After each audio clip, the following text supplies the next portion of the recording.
The first novel that I wrote about Florida was the one called Forever Island. And that's the story of an old Seminole Indian and his family down in the Everglades and what happened to them when the land they had lived on all of their lives is suddenly taken over for development and they were told they must leave. And I had a hard time selling it. It had 15 straight rejections. Every company up in New York that I would send it to, they would send it back and say, you know, this is a very touching story and it's beautifully written, but it has no commercial value.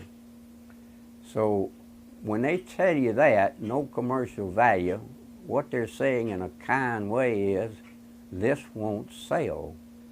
But I didn't give it up, and it finally stuck in a company in New York, publishing house up there.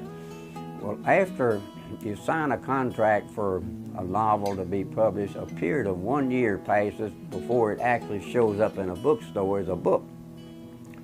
So during that period of time, I had some really serious doubts about what I had done.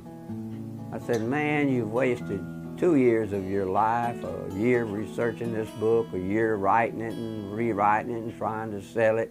And I kept asking myself this question: who will ever read a simple little novel about an old Seminole Indian fighting a battle he cannot possibly win in the Florida Everglades? And each time the answer would come back the same: nobody will read this book.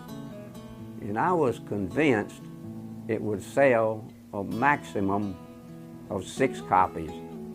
My mother would buy one, my brothers wouldn't, they'd want it free. And maybe one of my old school teachers would buy a copy. But I was convinced that that novel would never see the light of day. Finally, it came out with no fanfare, no big promotion, no cross-country tours, no appearances on the Johnny Carson show and all that sort of thing. And then just by word of mouth, that little novel started popping up on bestseller lists across this country and in Canada. In 1974, it was selected for a volume of Reader's Digest condensed books. And that means millions of readers. And then it slowly started making its way around the world. And today that novel has been published in every country in Western and Eastern Europe, in Central Asia, India, Japan, Australia, in every country in Central and South America. So that caught a lot of people by surprise, most especially me.